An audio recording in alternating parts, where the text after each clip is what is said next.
Assalamualaikum warahmatullahi wabarakatuh. Salam dan bahagia. Saya Yulinda Widyastuti, SPD, akan memaparkan aksi nyata modul 1.4 budaya positif. Di dalam aksi nyata kali ini, mewujudkan budaya positif melalui kesepakatan dan keyakinan kelas.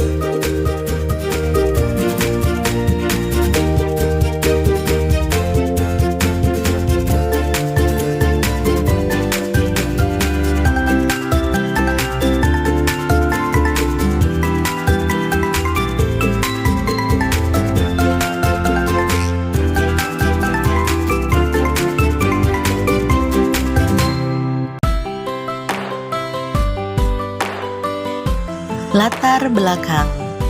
Tujuan pendidikan menurut Ki Hajar Dewantara adalah menuntun segala kodrat yang ada pada anak-anak agar mereka dapat mencapai keselamatan dan kebahagiaan yang setinggi-tingginya sebagai manusia maupun sebagai anggota masyarakat. Anak diberikan kesempatan untuk mengembangkan minat, bakat, dan potensinya sebagai individu yang unik. Dan guru harus memberikan tuntunan dan pedoman agar anak tidak kehilangan arah dan dapat menemukan kemerdekaan dalam belajar.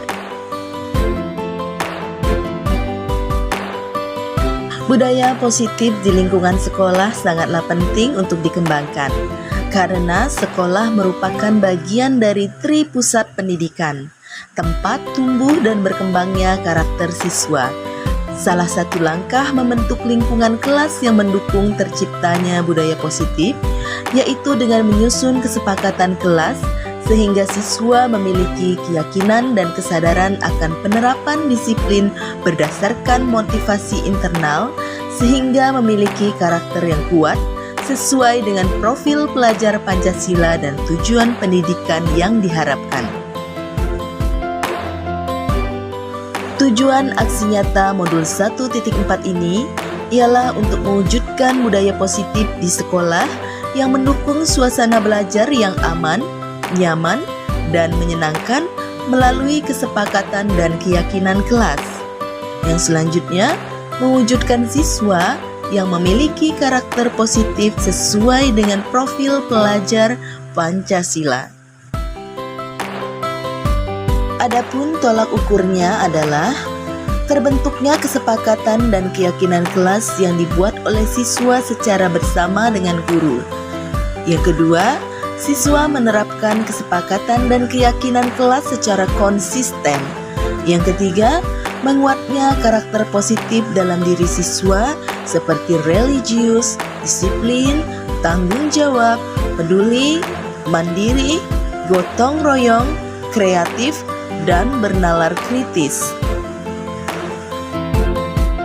Yang selanjutnya adalah lini masa tindakan yang akan dilakukan. Yang pertama, mengajukan gagasan kepada kepala sekolah. Yang kedua, membuat kesepakatan dan keyakinan kelas bersama siswa.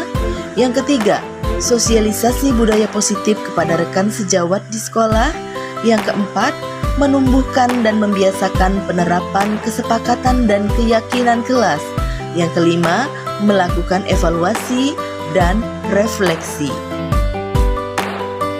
Dukungan yang dibutuhkan untuk kelancaran pelaksanaan aksi nyata modul 1.4 ini dibutuhkan dukungan dari berbagai pihak, di antaranya kepala sekolah, rekan-rekan guru, siswa, dan juga wali atau orang tua siswa. Berikut ini adalah dokumentasi pelaksanaan aksi nyata modul 1.4 di sekolah tempat saya bertugas.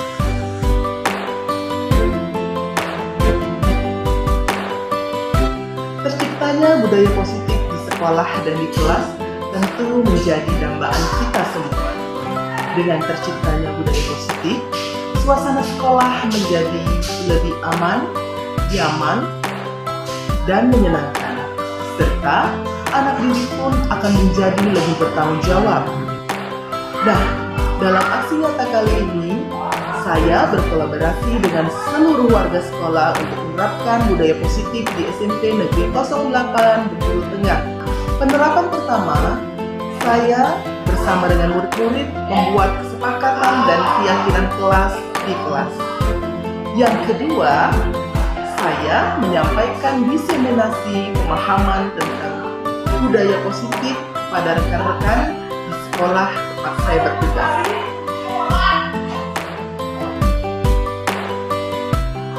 Kertas kuning untuk menulis keyakinan kelas. Apa sih keyakinan kelas? Ya peraturan kelas tadi. Saya mau teman saya sopan dan santun. Saya mau ketika keluar kelas izin dulu ya. Sudah ngerti gambarannya ya? Peraturan kelas sudah tahu, sudah disiapkan. Bangun dan bukalah matamu, saatnya meraih mimpimu. Arahkan pandangan ke depan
Terima kasih sudah menyisikan sedikit waktunya di sela-sela mengajar materi lingkungan. Bapak Ibu yang saya hormati, untuk memudahkan kita semua jalannya acara ini, marilah kita menundukkan kepala sejenak untuk berdoa.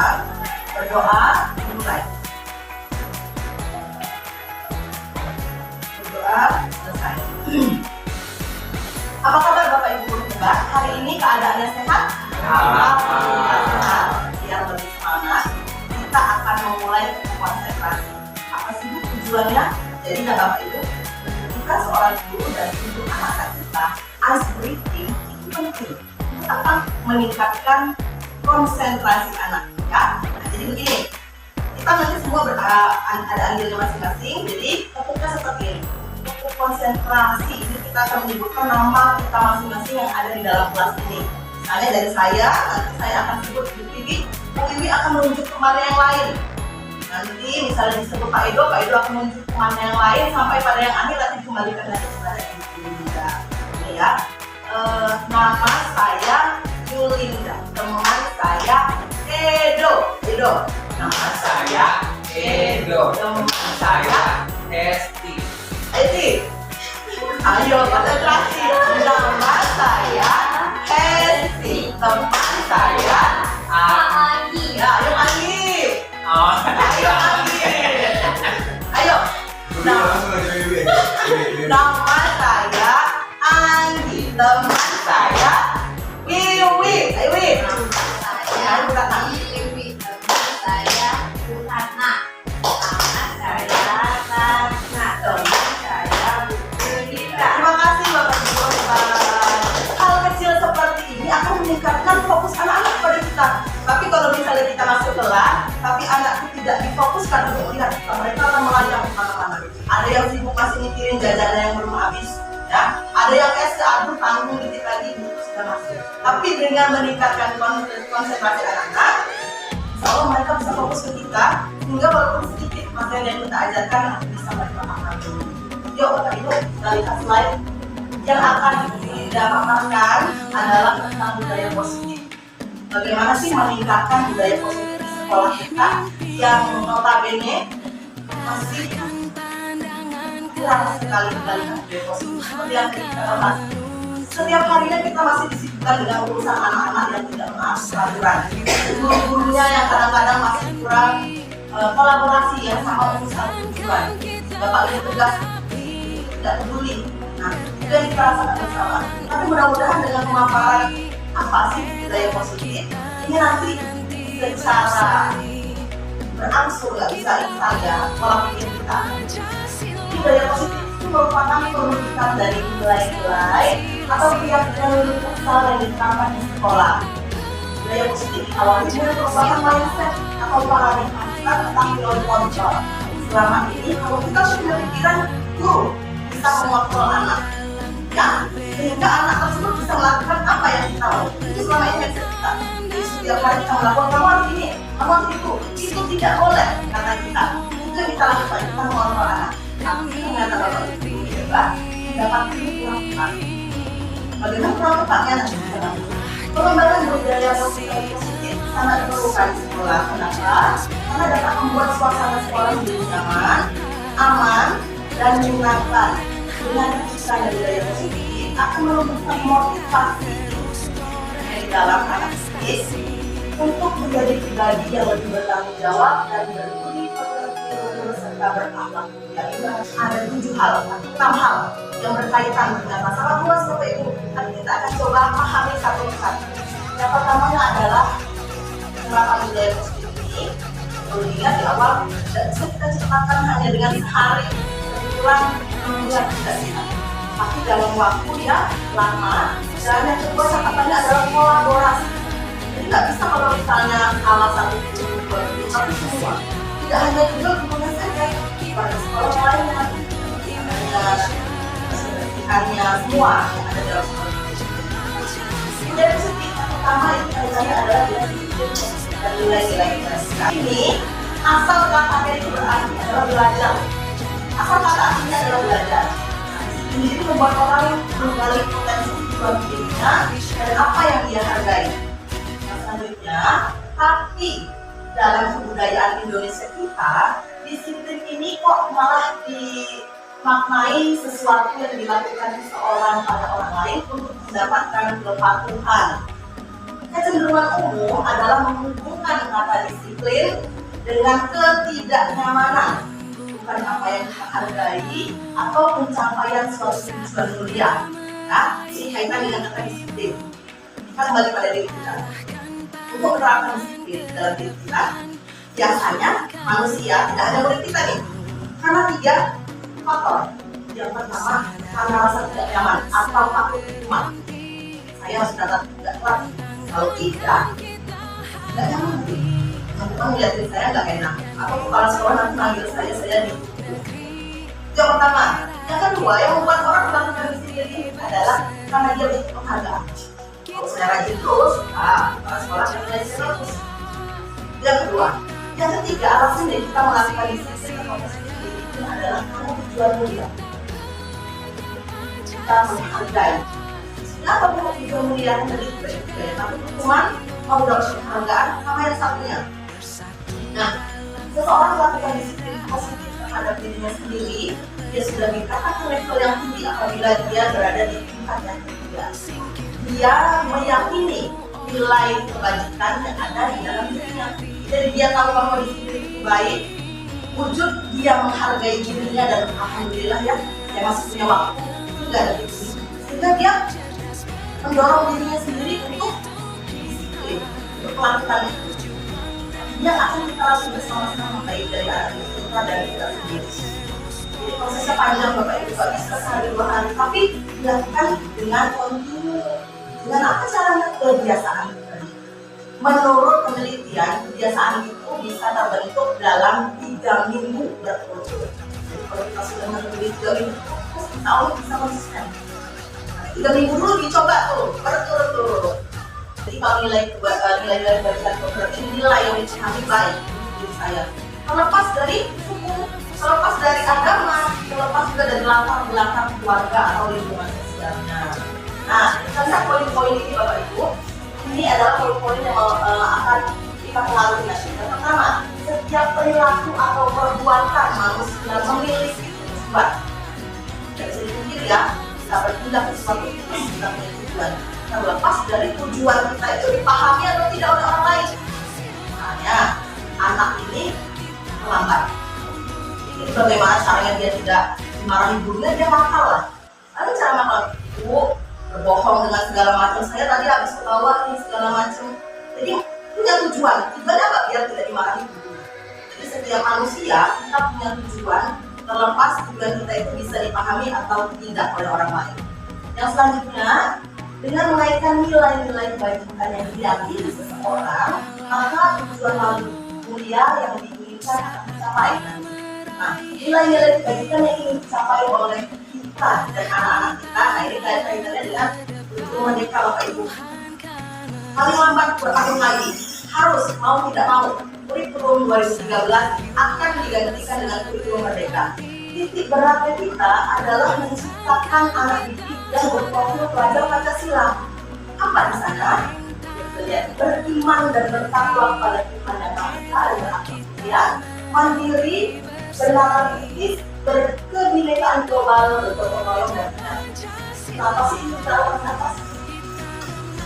Ada yang bisa jawab nggak? Kenapa berakhlak mulia, bertakwa pada Tuhan yang Maha Esa diletakkan nomor 1 di antara yang lainnya? Ayo, ada yang bisa jawab nggak kira-kira? Kenapa Bu Rana? Oh itu kalau nomor 1 ya? Itu akan menjadi sumber ada nilai-nilai betul sekali. Bu Rana mengatakan bahwa ini adalah sumber dari kita melakukan nilai kebajikan lainnya. Betul. Dan apakah Bapak Ibu di sini melihat ada kita menciptakan anak yang nilainya tinggi, pintar, tidak? Secara garis besar, secara gamblang bisa. Jadi pada zaman sekarang kita tidak lagi mencetak anak yang bernilai rapor tinggi. Tapi yang ditekankan adalah bagaimana anak bisa mandiri, bernalar kritis, berkebinekaan global itu dia terbuka. Jadi dengan adanya perbedaan yang ada, agama, sosial, budaya, warna kulit, ras, segala macam, dia terbuka dan tidak mengejek.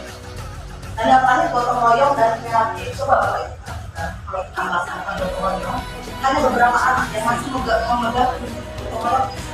Pada saat gotong royong ini adalah ciri khas budaya Indonesia yang harus dilestarikan. Mereka sih tidak mengejek. Lari ke sana kelas sama untuk menghindari gotong royong, jemput lagi gurunya, lalu lagi disebut mana lagi, itu yang kita lakukan. Jadi kita disibukkan dengan anak-anak yang masih belum paham bahwa budaya positif ini perlu ada dalam diri kita. Teori motivasi ini sangat berkaitan dengan budaya positif yang akan kita ciptakan. Teori motivasi perilaku manusia. Manusia itu bertindak berdasarkan 3 alur ini. Yang pertama, untuk menghindari ketidaknyamanan atau hukuman terhadap kedisiplinan tadi ya. Ini adalah motivasi eksternal, timbul dari luar. Kalau saya begini, nanti si itu begitu. Nah, yang kedua, mendapatkan imbalan atau penghargaan. Jadi dia mau melakukan disiplin itu kalau ada penghargaan. Ini juga namanya motivasi eksternal yang dikasih dari luar. Nah, Bapak Ibu, terakhir adalah untuk menghargai diri sendiri. Yang perlu kita lakukan, kita belajar sama-sama di sini. Kita hadir sebelumnya walaupun hanya beberapa menit untuk menerima materi ini adalah untuk menghargai diri sendiri. Kita butuh. Kalau orang Jawa bilang ambal dan simak. Ketika kita seorang guru hatinya kosong, kita kosong sih. Jelasnya apa? Masih motivasi. Kita semua bakal bisa menjadi seorang guru berarti kita bisa menaik pelan-pelan. Merata pelan-pelan hasil. Jadi ini yang harus dijaga dan berkonsistensi. Ini yang mau kita kenalkan pada diri kita sendiri dan anak kita. Yang mana kita melakukan nilai kebajikan yang ada dalam yang kita dapat itu. Baik, jika saya melakukan itu, saya akan meninggalkan dia dari kita. Ini timbulnya dari motivasi. Apapun itu, mau ada hukuman, mau ada penghargaan atau tidak mempengaruhi seseorang untuk disiplin. Kalau dia sudah meyakini nilai yang ada di diri, alhamdulillah saya masih punya waktu, saya diberikan waktu, saya gunakan yang baik. Kalau dari motivasi itu, apa bedanya dengan menghindari motivasi eksternal dan internal atau intuisi? Kalau orang melakukan dari motivasi eksternal, dia sifatnya tidak lama. Jadi kalau ada hukuman masih berlaku, malah sekolahnya masih disiplin, ya kan terus lakukan itu. Tapi ketika ganti kepala sekolah beda lagi tindakannya. Masuk juga dengan penghargaan ini ketika penghargaan tidak ada lagi, kan tidak menghargai lagi. Tapi kalau sudah timbul motivasi itu, mau siapapun mau bermanfaat atau tidak, mereka akan melakukan. Kita semua belajar. Dan juga masih belajar dan dia harus belajar kenapa itu model ketika dana belajar marahnya kita semuanya cepat.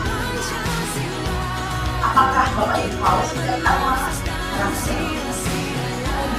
sendiri aja kadang masih nggak tahu ya. Kalau kita menghadapi situasi yang kali-kali kemudahan marah ini adalah salah satu caranya kita merefleksi diri kita untuk bisa lebih bahagia sebagai guru. Karena bayangkan Bapak Ibu, setengah perjalanan hidup kita akan kita habiskan untuk profesi guru ini. Hidup kan ceritanya Pak Edo, terus dia tidak tertarik, tidak jalan, tidak mau di sini. Tapi Tuhan menuntut Edo ke sini. Kan? Jadi kita harus berdamai dengan keadaan dan diri kita sendiri. Restitusi adalah proses menciptakan kondisi bagi murid untuk memperbaiki kesalahan mereka, sehingga mereka bisa kembali pada kelompok mereka dengan karakter yang lebih kuat. Restitusi juga merupakan proses kolaboratif bareng-bareng ini yang mengajarkan murid untuk mencari solusi masalah mereka dan membantu murid berpikir tentang orang seperti apa yang mereka ingin jadi, tujuan kuliahnya dan bagaimana mereka harus melakukan orang lain. Jadi Bapak Ibu, ketika anak-anak melakukan kesalahan dan kita lakukan pertama adalah emosi kita kasih. Setelah itu kita menghadapi. Kamu mikir nggak sih apa yang kamu lakukan? Kamu itu salah, gini begitu.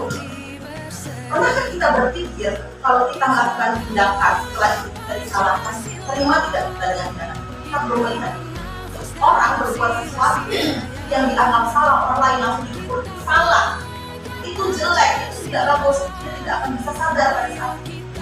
Tapi yang lebih baiknya adalah diajak berestitusi, tenangkan emosi, stabilkan, dudukkan baik-baik, tanya apa yang terjadi, apa yang membuat kamu melakukan itu. Kira-kira setelah itu kamu maunya bagaimana? Kalau kamu seperti itu, tindakan kamu betul atau salah? Kalau salah, apa yang kamu inginkan untuk memperbaiki kesalahan kamu? Anak berikan pilihan untuk memperbaiki dirinya sendiri. Bagaimana bisa kita menghakim anak salah padahal anak tidak tahu kamu salah dari mana? Terus kita bicara kamu salah, kamu salah, kamu salah. Dalam hati dia juga saya merasa tidak salah karena dia tidak sadar letak di mana kesalahan dia.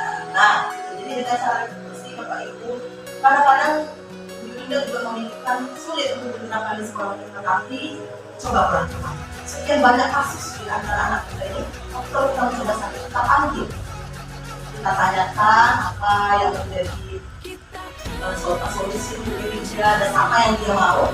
Ini nanti dia akan mulai berpikir. Jadi tidak kita, kamu salah, mandi orang tuamu ini deh, terus begitu. Tapi anak tidak menyadari bahwa itu salah dan saya harus membuat apa untuk memperbaikinya. Nah, kita sama-sama mencoba restitusi, walaupun sulit, kita coba. Apa itu? Ada awal membuat pembelajaran, itu membuat dia sadar. Bagaimana membuatnya? Melibatkan antara siswa yang ada di kelas dengan kita. Jadi mereka tuh mau peraturan apa di kelas mereka? Menuliskan satu-satu. Nah, satu mau seperti apa. Nah, setelah itu nanti kita sepakati bersama dan ditempel. Ini kemarin saya mencontohkan beberapa di kelas 8A dan 8B yang sudah. Jadi anak-anak dilibatkan untuk berperaturan kelasnya sendiri. Ya, dengan kelas yang mereka harus terapkan di dalam kelas mereka. Jadi selama ini kadang-kadang kita membuat peraturan kelas misalnya 7A.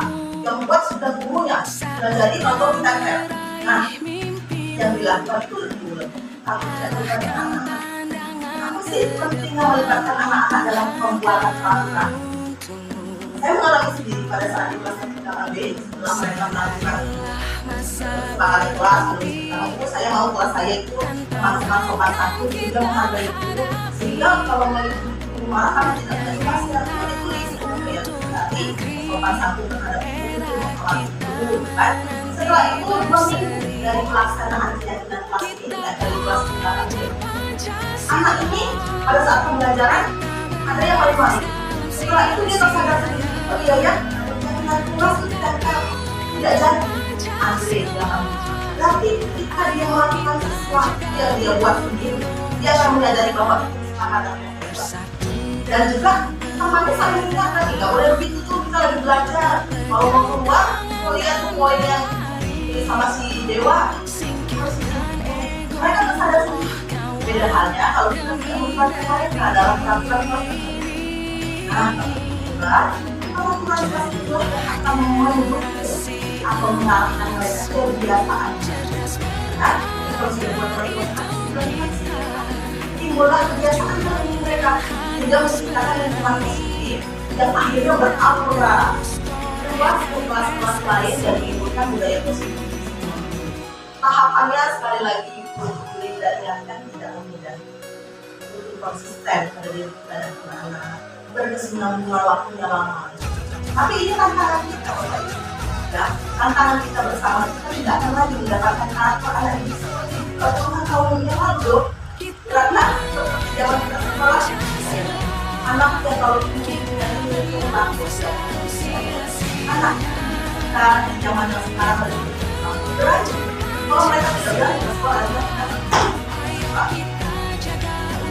kita tidak mau kita tahu dengan cara berbeda, terus akan terlihat positif. Bayangkan yang tidak suka anak paling dan ada adalah walaupun dia mampu pada saat mendapat tidak akan kami, guru dan murid yang saling menyayangi, bangun emosi kedekatan antara kita dan anak.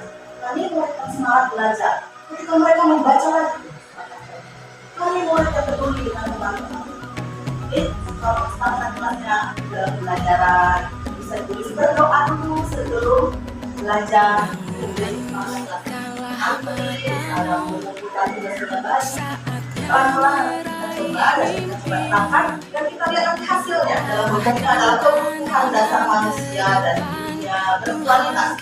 Kaitannya tidak hanya dengan murid kita, tapi dengan dunia juga. Bapak Ibu guru hebat, kebutuhan dasar manusia sebagai iman.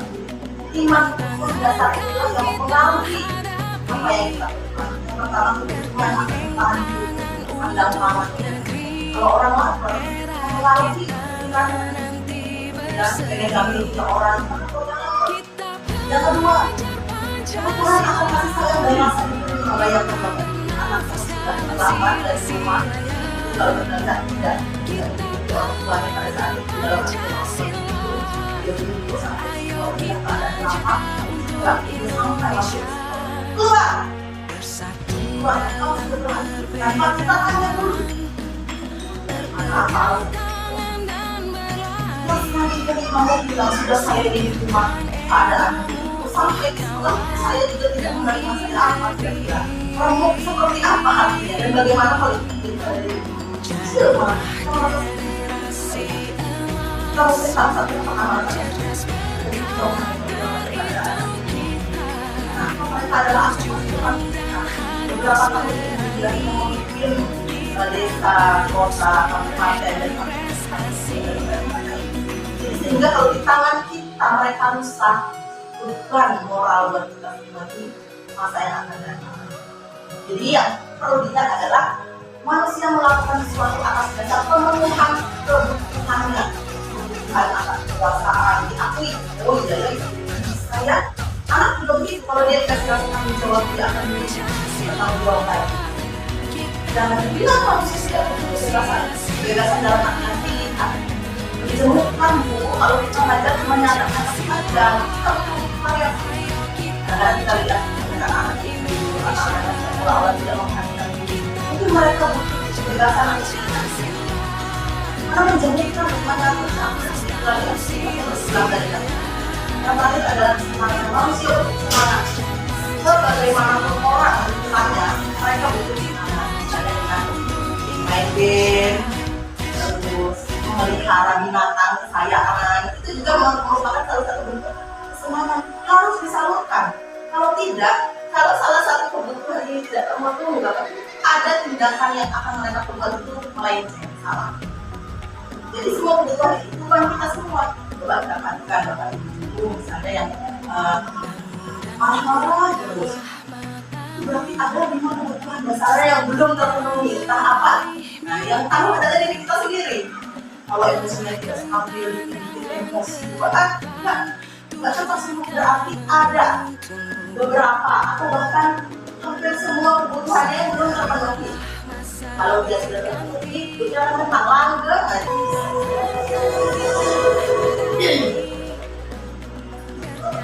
Lima posisi kontrol itu adalah 1.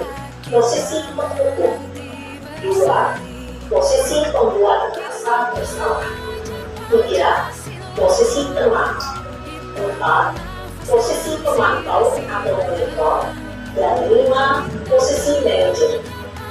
Untuk lebih memahami kelima posisi tersebut, mari kita saksikan kasus Narel yang terlambat hadir 20 menit di sekolah dan melihat bagaimana kelima posisi kontrol dalam menghadapi masalah tersebut.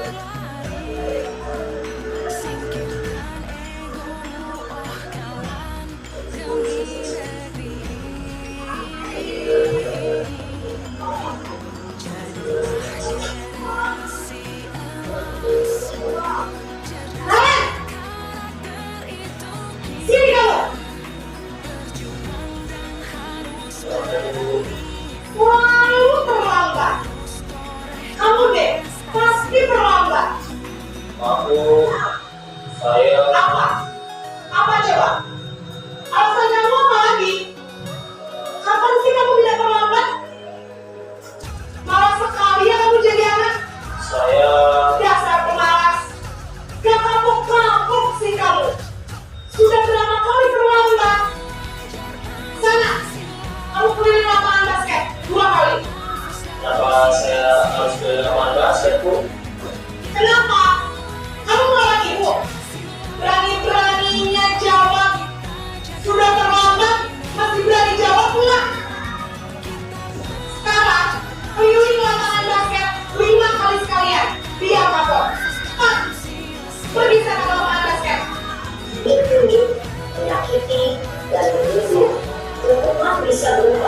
fisik maupun psikis.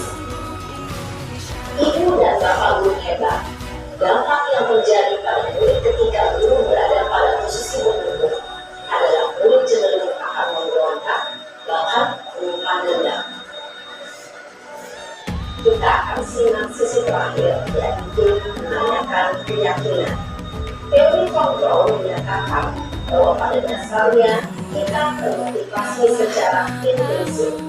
Pada saat perilaku yang salah telah divalidasi dan identitas sukses telah stabil, maka murid telah siap mengaitkan keyakinan-keyakinannya dengan tindakannya yang salah dan pemikirannya telah bergeser menjadi paham dan setuju.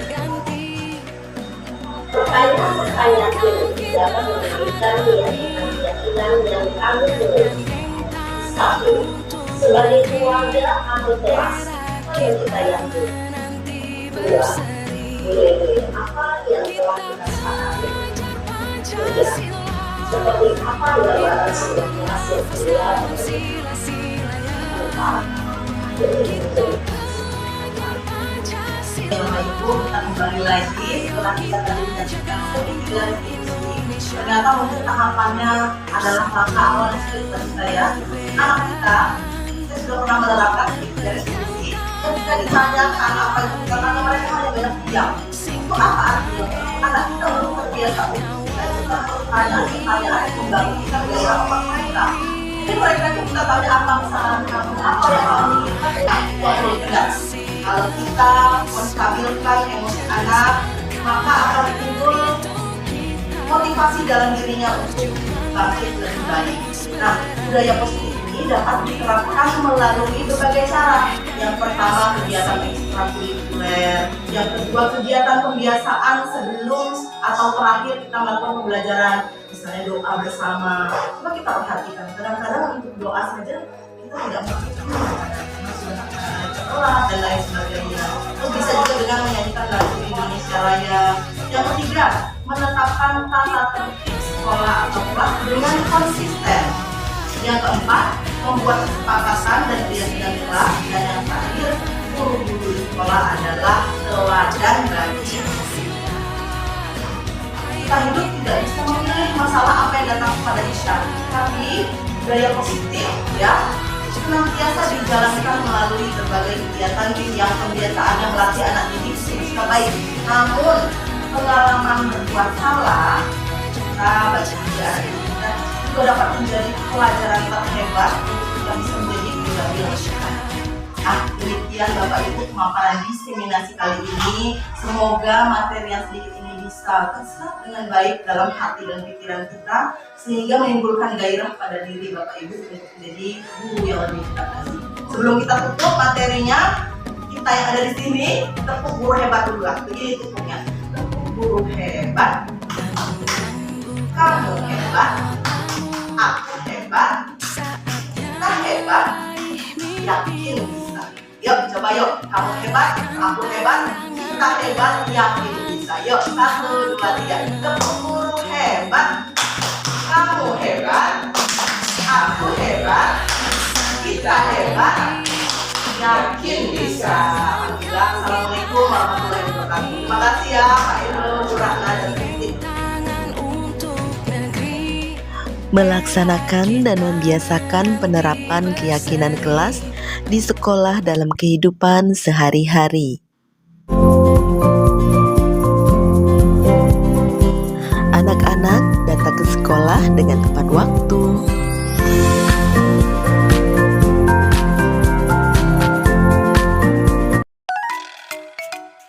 Belajar dengan penuh rasa semangat.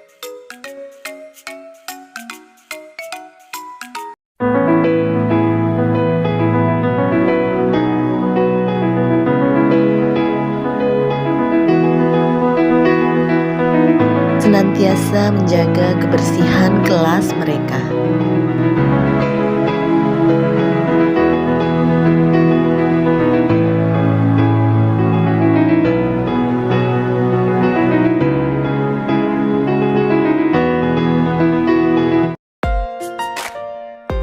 Saling menghargai antara satu dengan yang lainnya.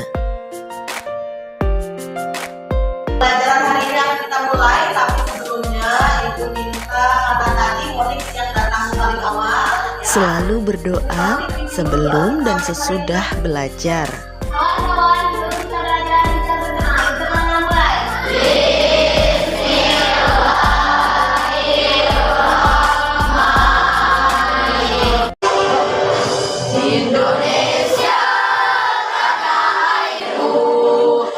Menyanyikan lagu wajib nasional sebelum pembelajaran dimulai.